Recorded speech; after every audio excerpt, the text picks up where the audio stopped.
पंच परमिष्टि भगवान की, आचार्य श्री गुरुवर कुंद कुंद महाराज की, आचार्य श्री गुरुवर विद्यासागर महाराज। अभी अपना प्रसंग चल रहा है कि सब कुछ अपने पास होते हुए भी हम उसका उपभोग नहीं कर पा रहे हैं, और उपभोग के बिना कोई भी वस्तु कितने भी मूल्यवान हो वो निर्मूल ही कहलाती। जैसे किसी के पास बहुत धन है लेकिन वो धन का उपयोग नहीं करता है, गाड़ के रखता है या सुरक्षित रखता है, तो जो जैनाचार्य में कहा कि मिट्टी में और सोने में कोई अंतर नहीं है, क्योंकि उपयोग, जो भी पुण्य मिलता है, जो भी वस्तु दुनिया में है, वो सब उपयोग के लिए है। या तो उस वस्तु को ग्रहण मत करो तो वस्तु वस्तु में है, तुम में हो। ग्रहण भी कर लिया है और उसकी अर्थ क्रिया का तुमने रोक दिया है। जितना जितना अपन धन को स्टोर करके संग्रह में रखेंगे और उसका उपयोग नहीं करेंगे, समझ लेना दरिद्रता का लक्षण है। क्योंकि वो धन बना किस लिए है? विनिमय के लिए। एक बार पूज्य आचार्य महाराज ने, हम लोगों को एक किताब मिली, बहुत अच्छी किताब थी, पुरानी थी, तो हम लोगों ने आचार्य से कहा कि इस किताब को हम लोग रख लें। कमेटी से मैंने पूछ लिया है। कमेटी से पूछ लिया? बोले हाँ, कमेटी ने कह दिया। कहाँ की किताब है? बोले मंदिर की लाइब्रेरी की। कमेटी ने कह दिया? बोले हाँ, कह दिया। पहले ये पूछो, जिसने किताब रखी थी उसने मंदिर जी में क्यों रखी, सीधी आपको क्यों नहीं दी? किसी व्यक्ति को दी थी उसने कि मंदिर में रखी थी? बोले मंदिर में रखी थी। तो मंदिर में ये किताब किस लिए रखी गई थी? किसको पढ़ने के लिए? सबको पढ़ने के लिए। मंदिर में रखना क्या बता रहा है? पुस्तकालय में रखना क्या बता रहा है? ये सबके लिए थी। यानी जितने लोग मंदिर आएंगे सब पढ़ें इस किताब को। महाराज भी पढ़ें, आर्यिका भी पढ़ें, ब्रह्मचारी पढ़ें, त्यागी वृत्ति पढ़ें, गृहस्थ पढ़ें, सब पढ़ें। अब उसने कितना बड़ा भाव किया, इतना पढ़े। और तुम अकेले उस किताब को लोगे, कमेटी ने हाँ भी दे दी, तो बोलो उसकी अर्थ क्रिया को तुमने अपने में समेट लिया, तो जितने लोगों को पढ़ने के लिए उसने रखी थी उतने का अंतराय कर्म का बंध तुम्हें होगा।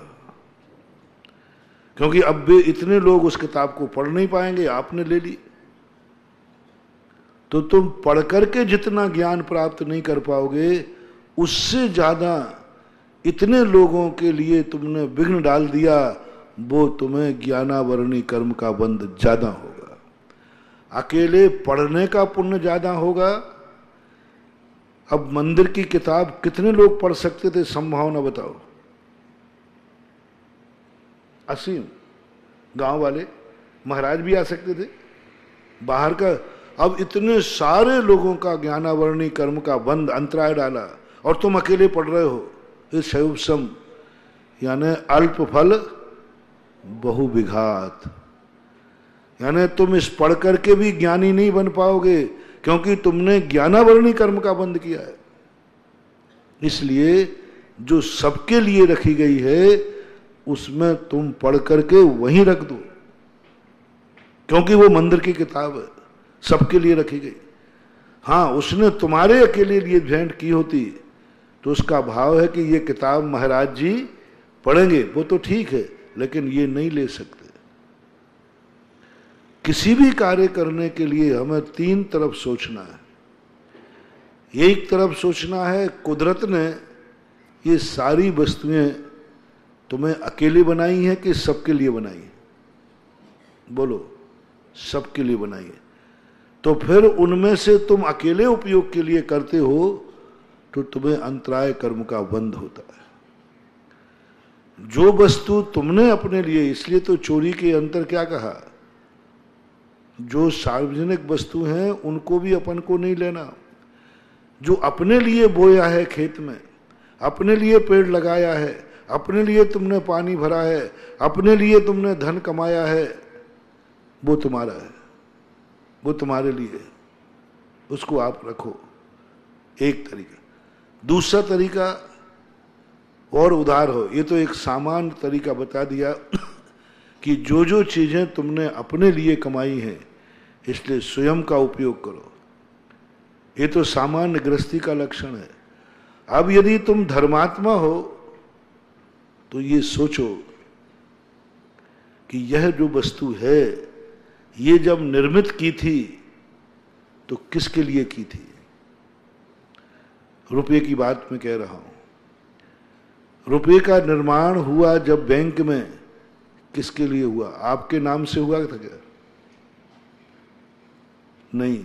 किसके लिए? सबके विनिमय में काम आएगा।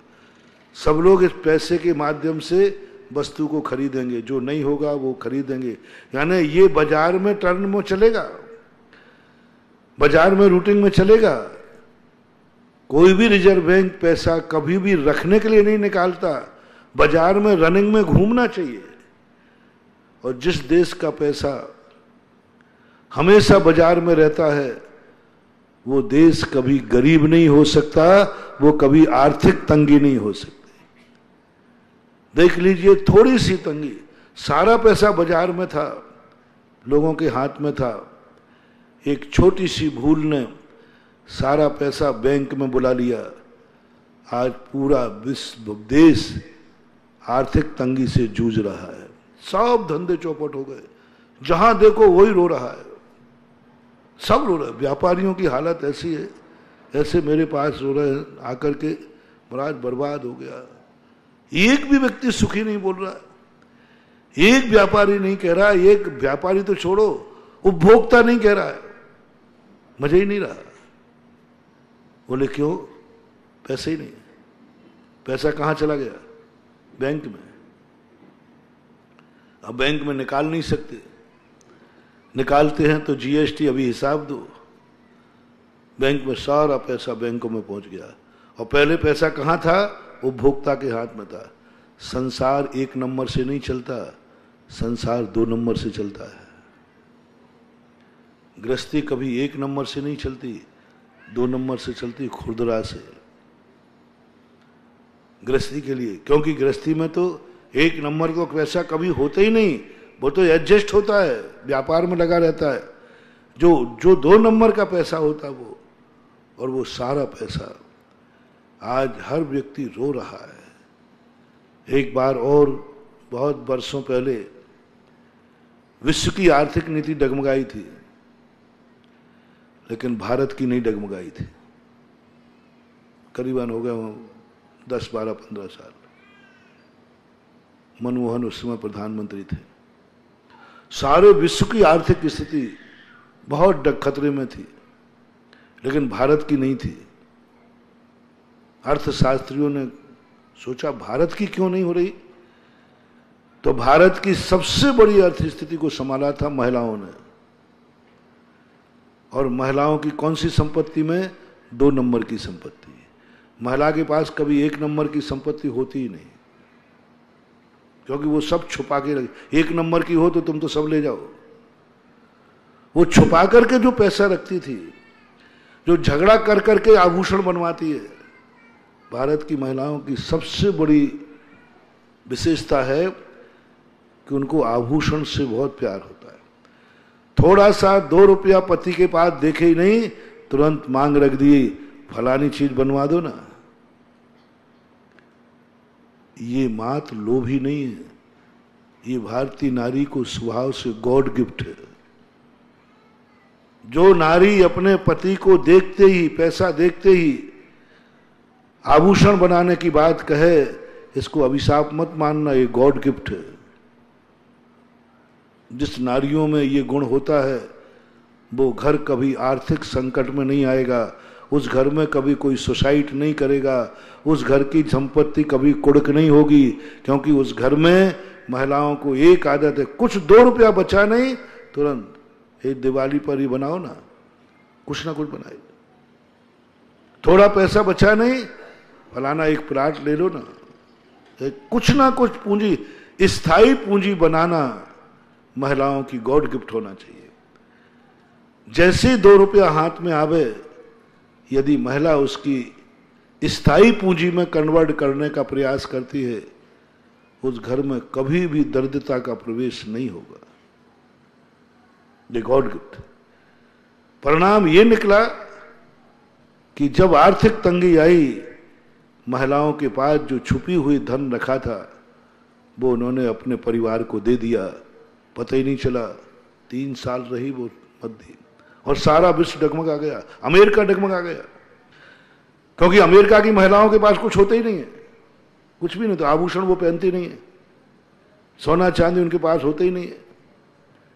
भारतीय नारियों ने अपना सोना दे दिया, चांदी दे दी, धंधा गड़बड़ नहीं होना चाहिए, व्यापार गड़बड़ नहीं होना चाहिए, ये आभूषण किस काम के। मैंने झगड़ा कर करके इसलिए बनवाए थे। सारी महिलाओं ने अपने परिवार को आभूषण दे दिए, सोना दे दिया, जो बचा बचा के रुपया रखे थे 2 नंबर में वो दे दिए, भारत की स्थिति बची रही। लेकिन इस बार क्या हो गया, 2 नंबर का पैसा जो महिलाओं का था वो सब कहां चला गया, बैंक में। 500 के 100 के नोट बंद हुए थे ना, सब चला गया। अब परिवार तंगी में है, महिला कहती मेरा पैसा तो बैंक में है, पहले निकाल के दे देती थी, ये पकड़ो। तो आज हर पुरुष परेशान है, हर पुरुष तक।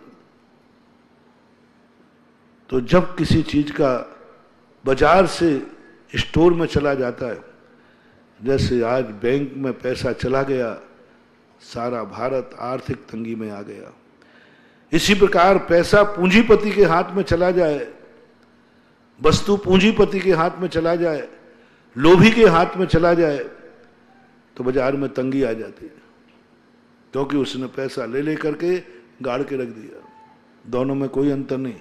ये नोटबंदी का तो मैं एग्जाम्पल दे रहा हूं जिससे तुम्हें समझ में आ जाए।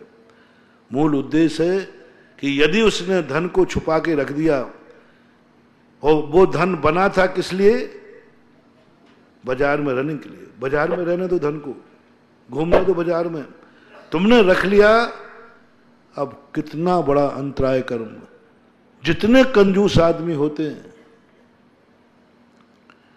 जितने लाखों करोड़ों रुपया जमीन में, पहले जमीन में गाड़ने की परंपरा थी, स्टोर रख के जाते हैं। व्यवहारम परिग्रहत्वम नारकस्या विषय, इसका डेवलप करो तो बहुत बड़ा रहस्य खुलता है। परिग्रह रख रहे हैं, उपयोग नहीं आ रहा, उपयोग में नहीं आ रहा, बस रखा है, पड़ा है, डाल दो ना, रखा है, पड़ा है, उपयोग में नहीं आ रहा है, रनिंग में नहीं आ रहा है। उसके लिए उन्होंने कहा ऐसे जीव इतने दरिद्र होंगे, या तो सांप बनते हैं, या चींटी बनते हैं, या गुबरीला बनते हैं, या धोखा पेड़ बनते हैं। उज्ज्वल वीर सेन स्वामी श्री धवला जी में। क्यों? उसने धन को गाड़ के रखा ना, सुरक्षित रखा ना। नहीं, तुमने बहुत बड़ी गलती की है, तुमने कितने लोगों का अंतराय किया है। इसलिए पैसा यदि रखना ही है तो बैंक में रखो, तुम्हें ब्याज मिल जाएगा, लेकिन पैसा बाजार में रहेगा। बैंक के पास कभी पैसा होता नहीं, इधर तुमसे लेता है और लोन पे दे देता। बाजार में, देश की अपेक्षा कह रहा हूं, अभी धर्म की अपेक्षा मत लगाना, अभी धर्म की अपेक्षा मत लगाना। धर्म से क्या हानि है, वो वह कहां जाएगा, ये सब नहीं। अभी मैं अर्थनीति की तरफ समझा रहा हूं। पैसा तुम्हारे पास है, बैंक में रख दिया, पैसा बाजार में रहेगा, बैंक लोन दे देगा, बाजार में चला जाएगा। और तुमने पैसा उठा करके तिजोरी में रख दिया, गाड़ के रख दिया, जिंदगी में नहीं निकाला, वो पैसा किसी काम के नहीं आया, दरिद्रता का निमंत्रण। पैसे से पैसा कमाओ, कोई आपत्ति नहीं, पैसे से पैसा कमाओ, लेकिन पैसे को बाजार में रहने दो। आपने बैंक में दिया, ब्याज कमाया, पैसा बाजार में है। साहूकार बनो। जैनियों के लिए साहूकारी सबसे बढ़िया चीज है। जो साहूकार रहता है, यदि ईमानदार साहूकार है तो, ईमानदार, बेईमान नहीं, बेईमान नहीं, ईमानदार यदि साहूकार है तो साहूकार कभी दरिद्र नहीं होता, क्योंकि वो पैसे को समेट के नहीं रखता, ब्याज लेता है और पैसे को बाजार में दे रहा, आपको दे रहा, सब पैसा बांटे। आप देखना साहूकार घर में पैसा नहीं मिलेगा, क्योंकि उसने रनिंग कर दिया, बांट दिया, तुम जाओ बाजार में मरो, ब्याज मुझे दे देना। पैसे से पैसा कमाओ, लेकिन पैसे को तिजोरी में मत रखो। ये अर्थनीति है। तुम्हें कमाना है, खूब कमाओ, लेकिन पैसा बाजार में घूमना चाहिए बस। साहूकार कभी पैसे को, जिस देश में, जिस गांव में साहूकार रहते हैं, उस गांव में, उस देश में कभी दरिद्रता नहीं आएगी, क्योंकि पैसा कहाँ है? बाजार में। ब्याज ले रहा है, कोई आपत्ति नहीं, ब्याज नहीं कमाएगा तो क्या कमाएगा? ब्याज खाना, ब्याज तो अदवा धोखा खाना, दूसरे की मजबूरी का लाभ उठा के खाना, ये बुरा है। सामान ब्याज लेना तो व्यापार है, उसमें कौन सी बुराई है? लेकिन बहुत बड़ा, कभी दरिद्र नहीं होगा साहूकार, क्योंकि पैसा बैंक से इसलिए छपा था कि ये बाजार में रूटिंग में चलता रहे, और साहूकार ने बाजार में दे दिया, ब्याज ले रहा है। पैसे से पैसा कमाओ, अर्थनीति कभी नहीं डगमगाएगी। पैसे से जो पैसा कमाते हैं कभी गड़बड़ नहीं होगा, देश चलेगा, समृद्धि होगी। ये तो एक उदाहरण तुमने दिया।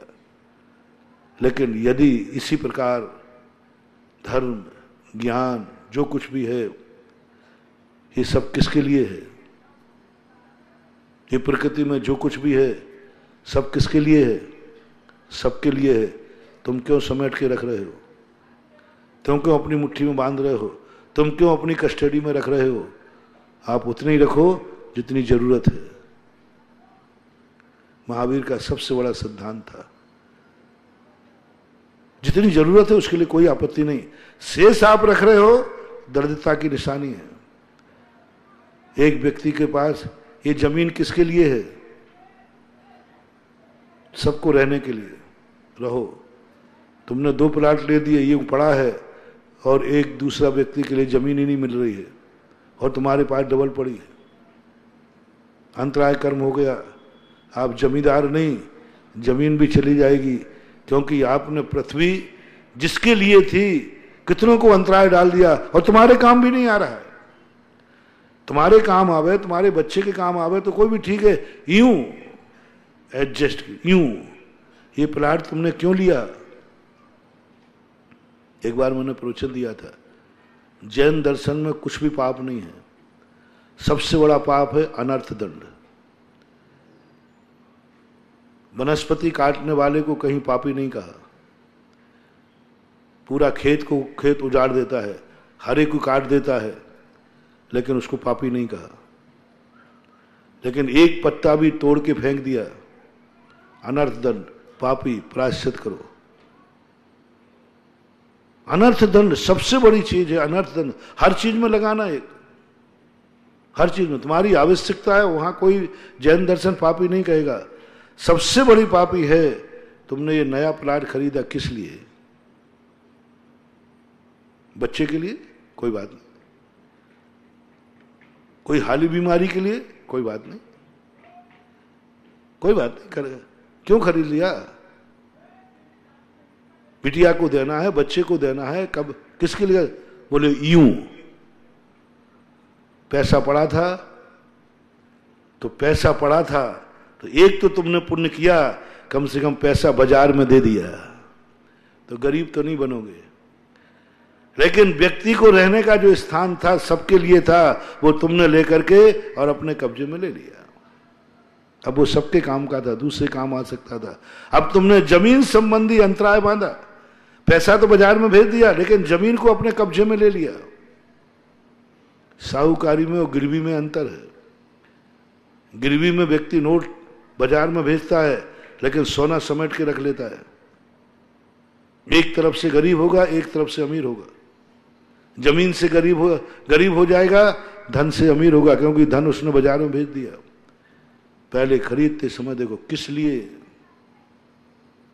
कपड़ा तुमने बनाए खूब बनाओ, किस लिए? यूं।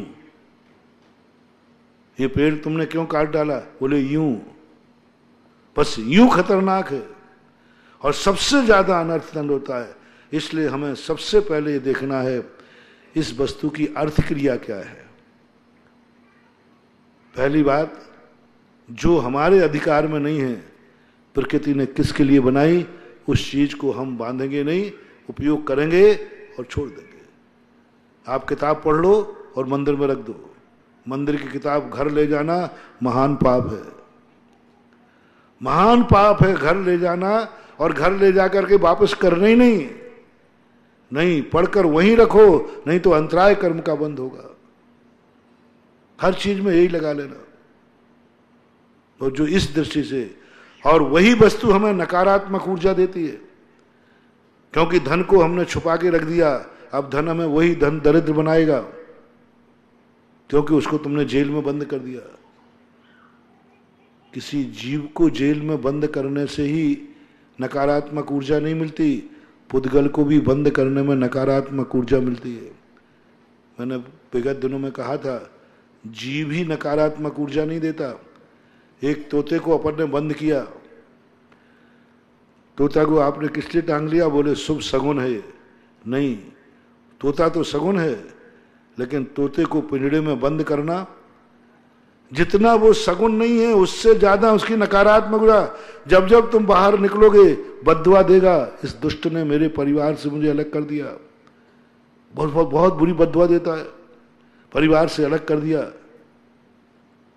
यदि तोते को ही रखना है तो पिंजरा खोल दो, और तोता नहीं भागे तो समझ लेना ये तोता मेरा है, और पिंजरा खोलते ही भागे समझ लेना ये तोता अभिशाप है।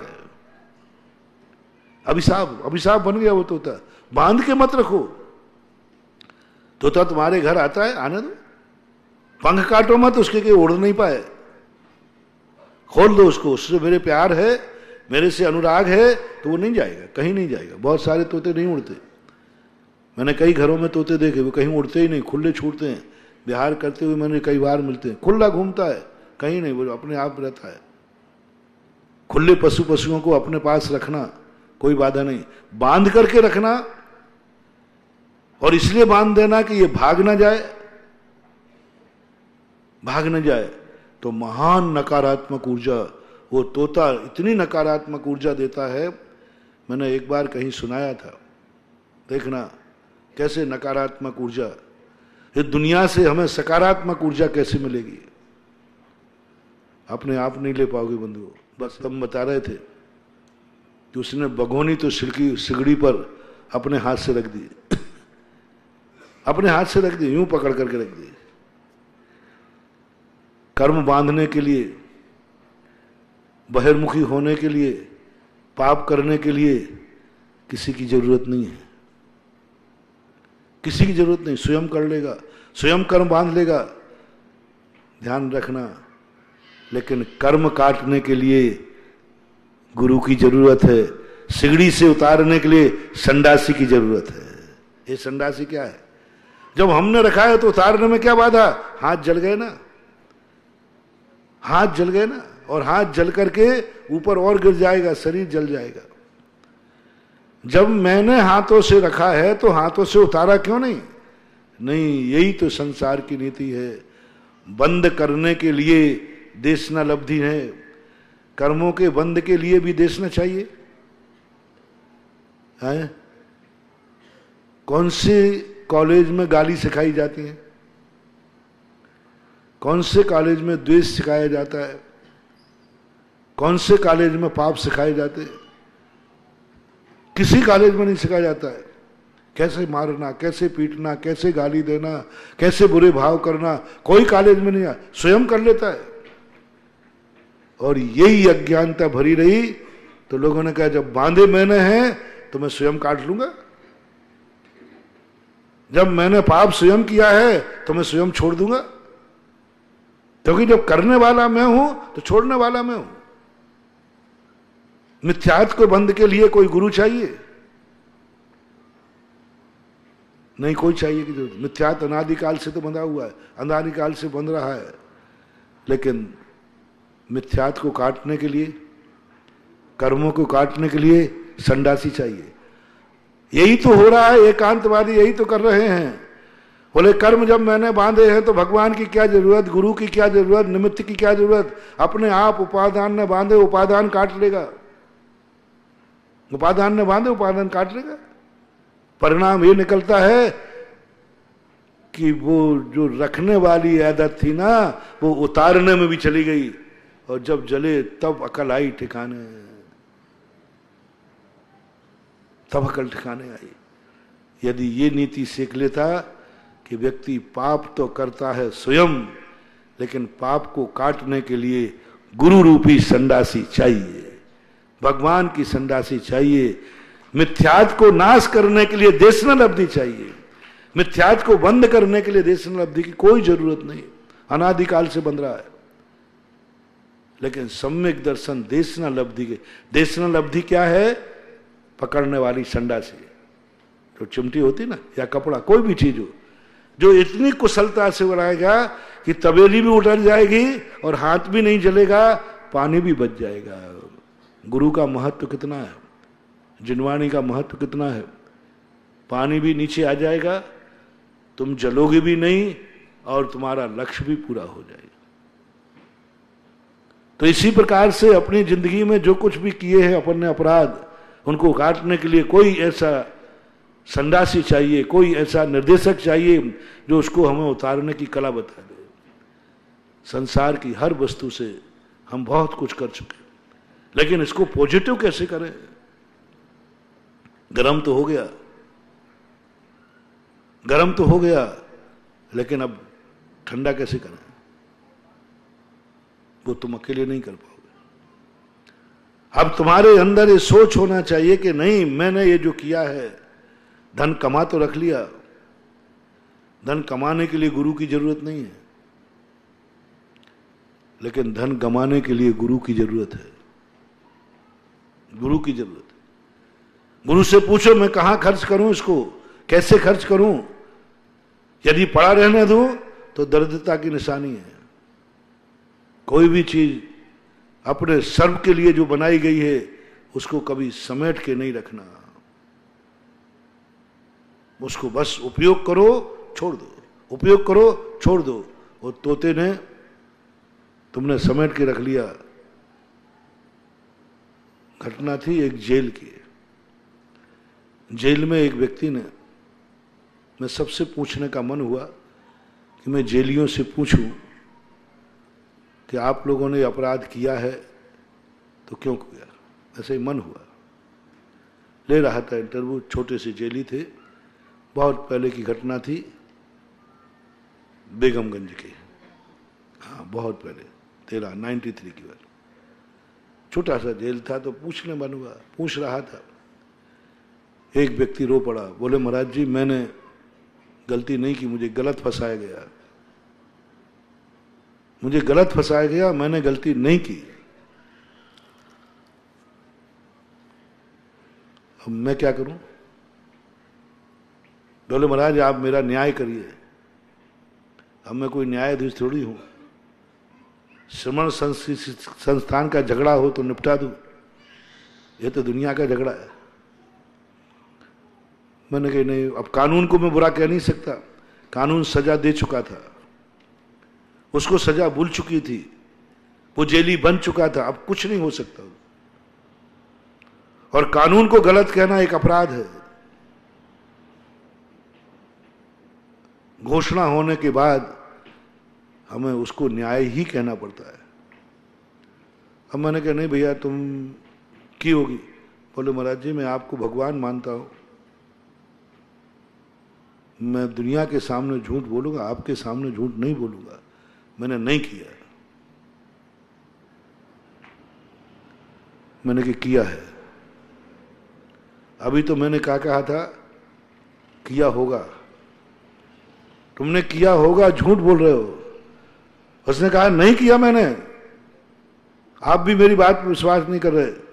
उसका थोड़ी आवाज तेज हुई, तो मैंने जो होगा मैं शब्द बोल रहा था, मैंने किया है। अब मेरे मुख से पहली तो भाषा निकली कि किया होगा, अब मेरी भाषा में कठोरता आ गई, मैंने किया है। वो कहता महाराज आप तो ऐसे बोल रहे जैसे आपने देखा हो। बोलो कब किया मैंने?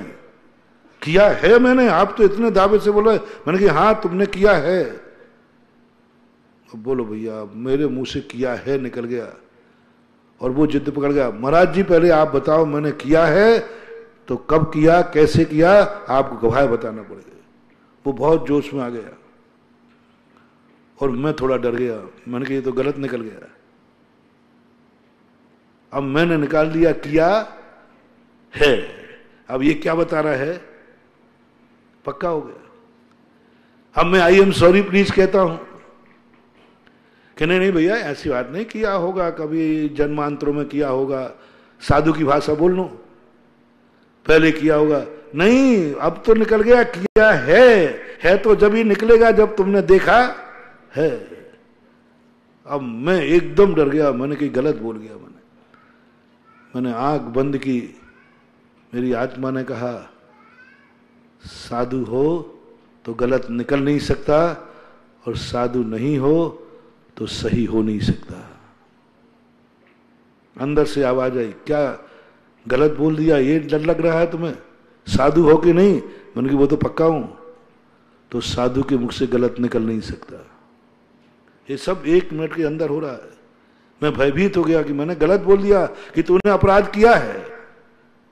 और वो कह रहा भगवान मानता हूं मैं आपके सामने झूठ नहीं बोलूंगा, जिसकी सौगंध का उसकी सौगंध खा लूं। मैंने नहीं किया, मुझे गलत फंसा गया और मेरे मुख से निकला किया है। मैंने आंख बंद की, अंदर से एक ही आवाज आई, साधु के मुख से कभी गलत निकलता नहीं। तुम कौन हो? मैं अपने आप से पूछ रहा हूं, मेरा ही मन अपने आप से पूछ रहा है। मन ने तो एक बात कह दी, ज्ञान ने एक बात कह दी, साधु के मुख से कभी गलत निकल नहीं सकता। अब पूछ रहा है ज्ञान तुम कौन हो? बोल दो क्या कहूं? मैं साधु नहीं हूं? नहीं, मेरी अंतर आवाज ने आवाज दी साधु 100% हूं, पक्का साधु हूं। तो कह दिया ना, जब तुम्हें अपनी साधुता पर विश्वास है, साधुता पर हमें दूसरे को विश्वास नहीं दिलाना, पहले तो स्वयं को विश्वास करना कि मैं साधु हूं कि नहीं।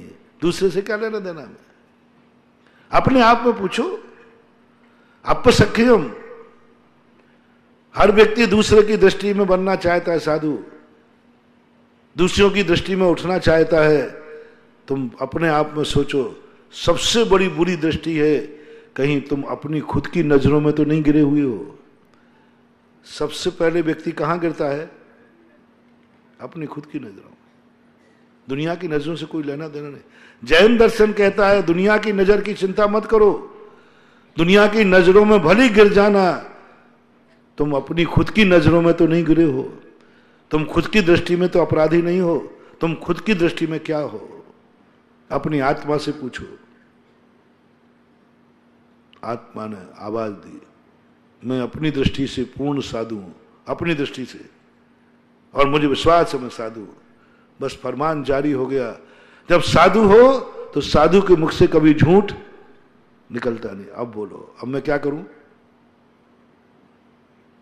जेलर साहब भी घबरा गए, बोले महाराज जी इसके मुंह मत रखे, इसके मुंह मत लगो महाराज, आप तो आगे चलो, इन तो पापी लोग हैं। मैंने कि नहीं, ये जिंदगी भर कहेगा साधु दौंदा होते हैं, साधु झूठा होते हैं, जानते करते कुछ है नहीं और बोलते रहते हैं। कुछ जानते बनते तो है नहीं, बस किताबें पढ़ ली, रट लिया और हो गया। एक साधु हठ भी होती है, मैंने कि जिंदगी भर बदलाव करेगा, जिंदगी भर बर्बाद करेगा। यहां से छूटने के बाद भी कहेगा एक साधु आया था, सारे दिगंबर साधु ऐसे ही होते हैं, कुछ करते नहीं, कह दिया किया है। अब मैं एकदम क्लेश में चला गया। आंख बंद जैसे मैंने की, ध्यान रखना साधु को जब क्लेश हो जाए समझ लेना कुछ ना कुछ घटना घटने वाली है, कोई ना कोई निमित्त मिलने वाला है। साधु का क्लेश एक अंतर्मुहूर्त से ज्यादा नहीं रहता। एक अंतर्मुहूर्त में समाधान होता है। तुरंत मैंने आंख बंद की कि यही था आंख बंद, और एकदम मेरे सामने पिंजड़ा में तोता और ऐसा सामने आ गया, बिल्कुल सामने लटक गया। ना मैंने ध्यान किया ना कुछ नहीं किया, मैं तो विकल्प में था, क्लेश में, कि मेरे मुख से निकल गया। मेरी दशा तो वही हो गई जो रामचंद्र जी की हुई। मेरे सत्य महाव्रत का क्या होगा, सत्य का क्या होगा? रामचंद्र जी ने आते ही विभीषण को क्या कह दिया? लंकेश। और ये कहते ही रामचंद्र जी का चेहरा उतर गया। यदि रावण शरण में आ गया तो फिर मैं लंका का राज्य से कैसे दूंगा? अयोध्येश कह देते, अवधेश तो बात बन जाती। अयोध्या का राज 14 वर्ष के बाद दे देता। मेरे मुख से तो क्या गया? राज गयो कछु सोच नहीं, नहीं सोच बनवास भये को। राज गयो कछु सोच नहीं, नहीं सोच बनवास भये को। सीता हरि कछु सोच नहीं, नहीं सोच दशानन रार ठये को। सीता का भी हरण हुआ तो इतना बड़ा सोच नहीं है, नहीं सोच दशानन रार ठये को। दशानन से युद्ध हो गया। लक्ष्मण शक्ति का सोच नहीं, एक सोच विभीषण भूप कहे को। लक्ष्मण शक्ति का सोच ज्यादा नहीं है, इतनी तो होगा कि मैं मर जाऊंगा, और क्या होगा। लक्ष्मण शक्ति के सोच का तो मैं मर करके निदान कर लूंगा, मर जाऊंगा, और क्या होगा।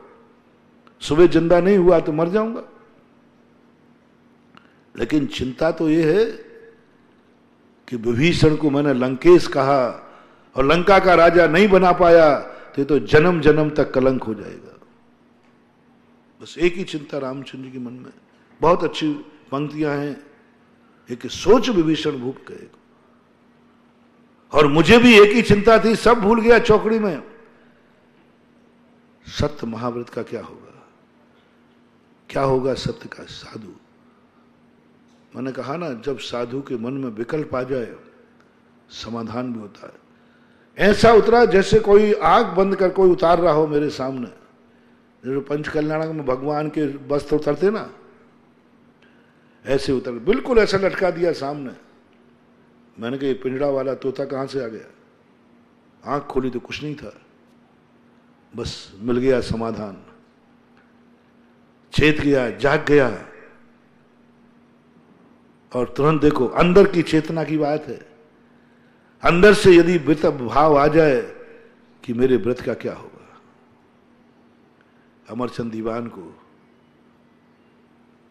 एक ही बात की, मेरे सामने कोई किसी को मार नहीं पाएगा और मैं किसी के मारने में अनुमोदना नहीं करूंगा। लेकिन सारे दीवानों ने कहा आज तो शिकार पर, राजा साहब हर बार हम ही शिकार पर ले जाते हो। ये भी तो दीवान है, बहुत सारे दीवान होते थे। राजा के साथ बहुत सारे दीवान शिकार पर जाते थे। सबको एक ही कि हम जंगलों जंगलों भटके आपके साथ। ये भी दीवान है, ये कभी नहीं जाता। हम लोग नहीं जाएंगे, आज तो दीवान जी जाएंगे, अमरचंद जी दीवान। अब सब दीवानों ने नहीं, एक बार तो उनको जाना पड़ेगा। ये धर्म की आड़ में मक्कार है, बदमाश है, यहीं बैठा रहता महलों में, जंगलों की खाक में छानू। अब सारे दीवानों ने, राजा एकदम स्तब्ध हो गए। राजा राम सिंह का राज्य था, यथार्थ घटना है। उन्होंने कहा अब क्या करूं मैं? दीवान जी आज तो जाना पड़ेगा। बोले राजा की आज्ञा। अब दीवान जी कहते मेरे तो सप्तविशन का त्याग है। सप्तविशन में शिकार आता है कि नहीं? और शिकार का दीवान जी का त्याग था, और आज शिकार पर चल रहा है। अतिशय कहां है? मात्र एक ही चिंता, मेरे शिकार विषण का क्या होगा। मैंने तो त्याग कर दिया, मैंने तो त्याग कर दिया, और आज राजा की आज्ञा है, नहीं जाता हूं तो प्राणदंड, और जाता हूं तो नियम टूटता है। क्लेश में चले गए, जाना तो पड़ेगा। राजा साहब मुझे मत ले जाओ, मैं बहुत शिकार के मामले में, हम जैनी लोग अपशकुन हैं, शिकार के जाते समय जैनी का मुख भी दिख जाए तो अशुभ है। राजा साहब क्या कहा? राजा साहब शिकार के संबंध में जैनी का मुख दिखना अशुभ है, आप शिकार नहीं खेल पाएंगे मेरे साथ, जाते मिलेगा ही नहीं शिकार। राजा कहता है मैं सगुन मगुन नहीं मानता हूं, अब तो तुझे चलना ही पड़ेगा, देखता हूं कैसे नहीं मिलता। बोल देखो राजा साहब शिकार नहीं हो पाएगा, चले गए, जाना था। एक ही चिंता, मेरे व्रत का क्या होगा, मेरे व्रत का क्या होगा, मेरे व्रत का क्या होगा। शिकार व्यसन त्याग है मेरा, और आज मेरे सामने हिरण मरेगा, मेरे सामने बढ़ेगा और हिरण को मैं घेरूंगा। राजा शिकार पे सबको क्यों ले जाता है? जिससे चारों तरफ से तुम इधर से जाओ, तुम इधर से जाओ और फिर घेरो उसको। मैं भी हिरण को मारने के लिए घेरूंगा। बस एक ही चिंता करते करते देखना सब कुछ निगेटिव है कि नहीं, राजा आज जिद्द पे है कि नहीं, पूरे दीवान जी जिद्द पे है कि नहीं, सब कुछ जिद्द पर है, सब तरफ से नकारात्मक ऊर्जा, सब तरफ से, कोई भी तरीका नहीं है। राजा ने भी जिद्द कर ली, नहीं आज तुम्हें जाना पड़ेगा, मैं भी दिखा दूंगा कि मैं सगुन वगुन कुछ नहीं मानता हूं और शिकार करके लाऊंगा और तुम्हारे सामने लाऊंगा, टेक टू ऑर्डर। अब तो क्या कर सकते, सब तरफ से नकारात्मक है, संकट पूरा है। कल या परसों कहा था ना मैंने कि उस चंडाल ने नकारात्मक को सकारात्मक बना दिया। राजा ने कह दिया फेंक दो उसको समुद्र में, अब कौन बचाने वाला? समुद्र है, मगरमच्छ है, राजा, सब तरफ से नकारात्मक ऊर्जा। अब नकारात्मक को सकारात्मक में बदलना है, क्योंकि दुनिया तो सब अच्छे के लिए है, लेकिन कभी कभी हमारी भूल से ही दुनिया हमारे विरुद्ध में हो जाती है, हमारे धर्म से हमारे विरुद्ध में हो जाती है, हमारे अच्छे आचरण से भी कई दुश्मन बन जाते हैं। जैनियों के ज्यादा दुश्मन क्यों होते हैं? क्योंकि ये सज्जन होते हैं। सज्जनता कई बार संकट का कारण बनती है, साधुता उपसर का कारण बनती है। धर्मात्मा, रामचंद्र जी यदि धर्मात्मा नहीं होते तो वनवास भी नहीं होता, तुरंत कोर्ट केस कर देते। कोर्ट केस का सब कुछ कर सकते। रावण को कोई वनवास दे सकता था? नहीं दे सकता। धर्मात्मा थे इसलिए वनवास हुआ। यदि थोड़ा सा अधर्म का सहारा ले लेते, कौन रोक सकता है मुझे राजगद्दी से? कोई कानून नहीं। बड़ा बेटे थे, राजकुमार थे, समर्थ थे, सब कुछ थे, कोर्ट केस करते, कौन जीतता? रामचंद्र जी। आप लोग गवाह में जाते तो किसके पक्ष में देते? बोलो भाई संस्थान के बच्चों, तुम्हारे गुरुजी किसके पक्ष में जाते? मैं भी रामचंद्र जी के पक्ष में जाता, पक्का है। फिर भी रामचंद्र जी ने कहा नहीं, पिताजी के वचनों का क्या होगा? राज्य तो मिल जाएगा, राजगद्दी मिल जाएगी, लेकिन पिताजी के धर्म का क्या होगा? नहीं, नहीं चाहिए राजगद्दी। देख लेना, धर्म के कारण संकट आ रहा है। यदि धर्म का सहारा छोड़ देते संकट नहीं आता।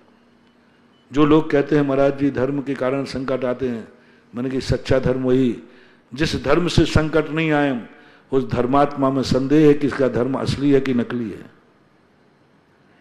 धर्म करते ही संकट आया तो समझ लेना धर्म असली है। और तुम लोग क्या कहते हो, धर्म करने से संकट नहीं आएगा। अरे आएगा, धर्म का काम ही है। जितने जितने धर्म करोगे उतने उतना संकट में। रामचंद्र जी बराबर धर्मात्मा दुनिया में कोई नहीं था।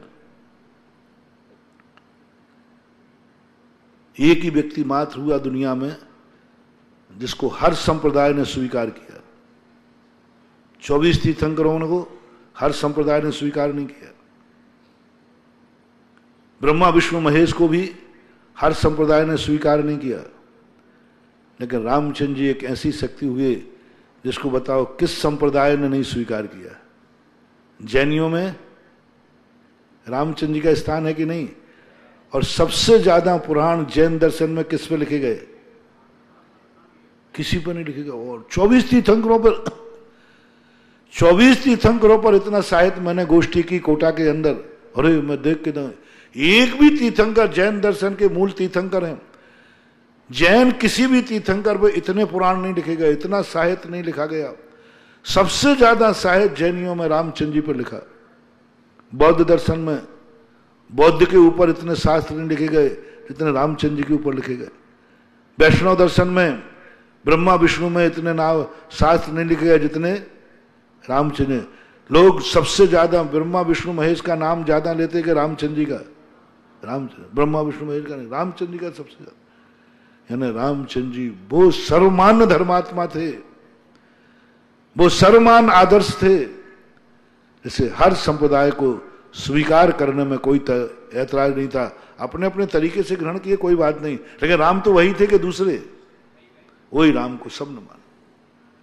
यानी राम एक सर्वमान्य धर्मात्मा थे, आदर्श थे। लेकिन ये और बता दो, संसार में सबसे ज्यादा दुखी कौन था? समझना, संसार में सबसे बड़ा धर्मात्मा कौन था और संसार में सबसे ज्यादा दुखी कौन था? रामचंद्र। पूरी अयोध्या में सबसे ज्यादा दुखी रामचंद्र। आज तक किसी मां ने अपने बेटों को ऐसे नहीं निकाला होगा जो एक जोड़ी कपड़े पे निकाल दिया हो, वो भी राज की वस्त्र तुड़वा लिए। अरे यहां तो मरने के बाद भी जो शरीर पे पहने हैं वो उतारते नहीं हैं, उन्हें तो जीती जी उठवा लिया। और सीता को तो देखो, नारी है, 2 झाड़ी रख देती, एक साड़ी पे निकाल दिया घर से। आज तक किसी की ऐसी सासू हुई है? ऐसी किसकी सासू है जिसे एक साड़ी पे निकाल दिया हो? ऐसे कितने माता पिता हैं, कितने माता पिता हैं जिन्होंने बेटे को मात एक साड़ी पर बहू को, बेटे को निकाल दिया हो। रामचंद्र जी के जीवन में कितना अशुभ कर्म, कितने संकट।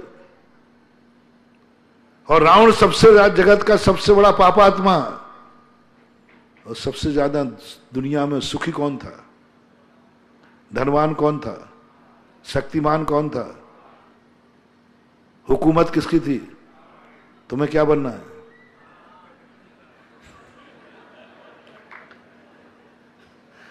कभी कभी फूलों में कोई ऐसा शब्द पूछ लेना चाहिए। वो कहते ना, एक सभा में लोग सो रहे थे तो वो सामने सोता था, तो पंडित जी बोला क्यों सो तो नहीं रहे? बोले नहीं तो नहीं तो नहीं तो हर विजा। तो लोग कहते पंडित जी वो प्रतिदिन कहता है नहीं तो, और आप प्रतिदिन उसी को टोकते। इनका ये तो बदनाम कर देगा, तो सो तो नहीं रहे? बोले नहीं तो। एक दिन पढ़े क्यों जाग तो रहे? बोले नहीं तो। बनना क्या है? हाँ सोच लो, एक बार और मौका देता हूं, भूल चूक लेना देना। सोच लो, धर्मात्मा बनोगे संकट आएगा। मैं तो सीधा कहता हूं, साची कहना खुश रहना। पहले सोने के मॉडल का लोभ दे करके बाद में जब लोहे के तसला मिलेंगे तो, लेकिन पहले ही कहता हूं वो भी मिल जाए तो बहुत है। धर्मात्मा बनोगे संकट आएगा। धर्मात्मा को ही संकट आते हैं। उपसर परिसय साधु को ही होते हैं, डाकुओं को नहीं होते। असाता कर्म का उदय सबसे ज्यादा साधु का होता है। सोच लो, विचार कर लो, धर्मात्मा बनोगे संकट आएगा, और अधर्मी बनोगे रावण जैसे सुख भोगोगे। गजब। कई लोग कहते महाराज जी देखो ये पापी हैं, मंदिर भी नहीं आवे, सब दुर्गुण इसमें भरे पड़े हैं, आपका नाम भी नहीं लेवे, नमोकार मंत्र देखो क्या ठाठ है, पैसे देखो, और मैं आपका भगत हूं, अभिषेक करूं, पूजन करूं, राजमणि गाऊं, और देख लो मेरा मकान देख लो और इसके मकान देख लो, मेरे पास खर्चा के पैसे भी कम हैं। मैंने कही बस यही धर्म की निशानी है। मैंने कही आज की नहीं परंपरा है, ये तो चौथे काल में ही था। रामचंद्र जी शक्तिहीन थे, वैभवहीन थे, ज्ञानहीन थे, सब कमी थी, रावण इन सब में समृद्ध था। खुली है। जिनको सुखी जीवन बनाना हो तो अधर्मी बनो, और जिनको संकटों से खेलना हो वो धर्मात्मा बने। फैसला आपके हाथ में, फैसला आपके हाथ। निर्णय कर लो, निर्णय कर लीजिए। धर्म करोगे संकट आएगा। वो चांडाल यदि नियम नहीं लेता तो समुद्र में फेंका जाता नहीं। वो भील यदि कौए का मांस त्याग नहीं करता तो क्या अकाल में मरना पड़ता, जिंदा रहता। वो धीवर यदि एक मछली नहीं त्यागता तो उसी रात में उसका मरण होता गया। त्याग के बदले क्या मिला? त्याग के बदले क्या मिला? एक मछली नहीं मारने का। देखो एक इतने से नियम का फल देखो कितना बुरा हुआ। उस दिन उसने नियम ले लिया था तो उस दिन तो पिटारी भर की मछली मिलना चाहिए थी ना, क्योंकि क्या त्याग किया था उसने? एक मछली नहीं मारूंगा। तो दीवर ने कहा एक नहीं मारूंगा तो मरूंगा, कोई तालाब में एक ही थोड़ी है। चला गया। आज उसने नियम लिया, उसका सगुन होना चाहिए का कि अपसगुन। और जिंदगी में कभी ऐसा अपसगुन नहीं हुआ कि कोई 2-4 मछली मार के नहीं लाया हो, लेकिन उस दिन तो ऐसा अपसगुन हुआ कि पूरे शाम तक एक मछली भी नहीं आई। वही बार बार वही आ जाती थी। अपसगुन हो गया। धर्म का अर्थ है पाप में विघ्न डालना, पाप में विघ्न डालना। और जो सुख समृद्धि संसार की है वो सब पापमय है, उसको देगी नहीं है। ये नियम देगा नहीं, सगुन नहीं करेगा। आज तो पवारा है तेरी, क्योंकि गुरु से आशीर्वाद मिल गया ना, और एक मछली का त्याग कर दिया। आज तो पहले ही जाल में हजारों फंसेंगे। तो बोलो यदि पाप का सगुन बन जाए नियम, तो क्या वो नियम माना जाएगा? और धीवर क्या सोच रहा है? सगुन होगा, एक मछली नहीं आई। कान खोल के सुन लो। पत्नी इतने प्यार करती थी, बच्चे इंतजार कर रहे थे दरवाजे। उस सगुन, उस त्याग का फल देखो। घंटा नाम की पत्नी थी उसकी, उसने घंटा बजा दिया। उसने कहा बाहर निकलो यहां से, बच्चे भूखे बैठे हैं, जिसने नियम दिया उसी के पास जाओ।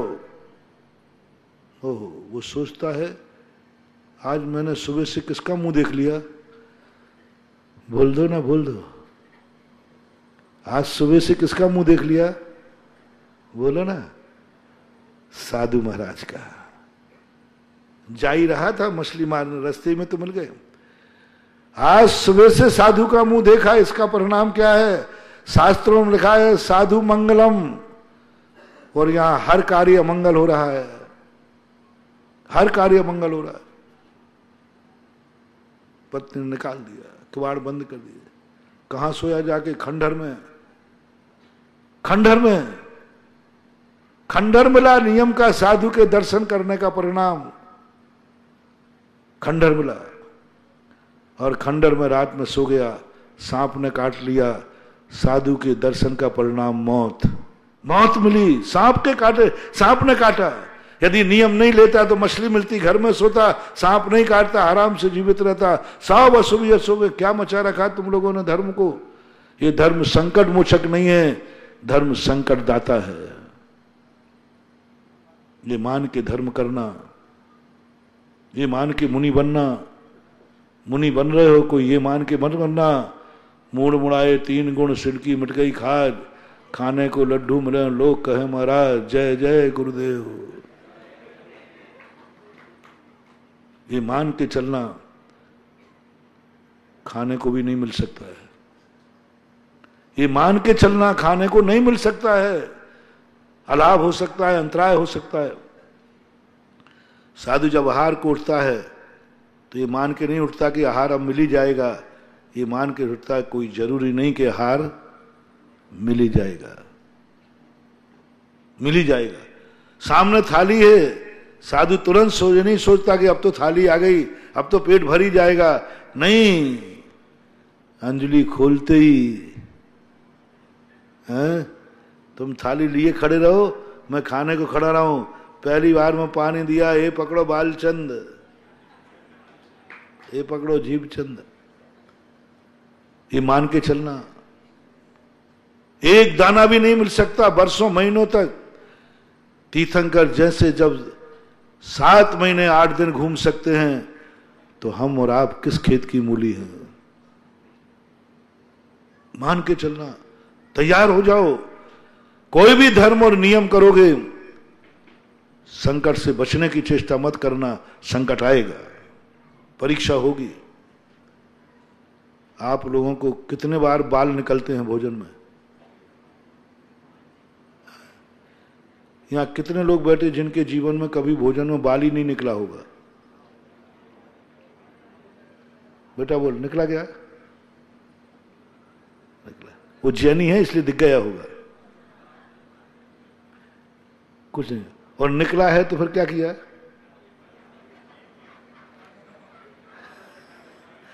पहली बात तो दिखता ही नहीं, क्योंकि टीवी देखते हुए खा रहा है, क्या बाल दिखेगा? टीवी दिखेगा कि बाल दिखेगा?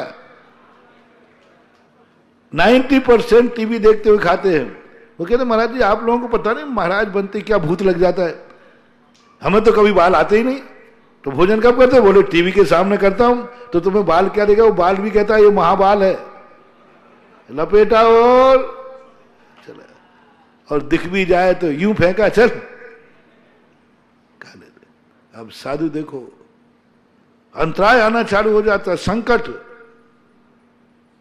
सारे जगत से मेरा कहना है, जब जब तुम्हारे धर्म करने की बात आवे तो ये तैयारी रख के करना, अब कोई भी संकट आ सकता है, क्योंकि मैं धर्मात्मा बन गया हूं।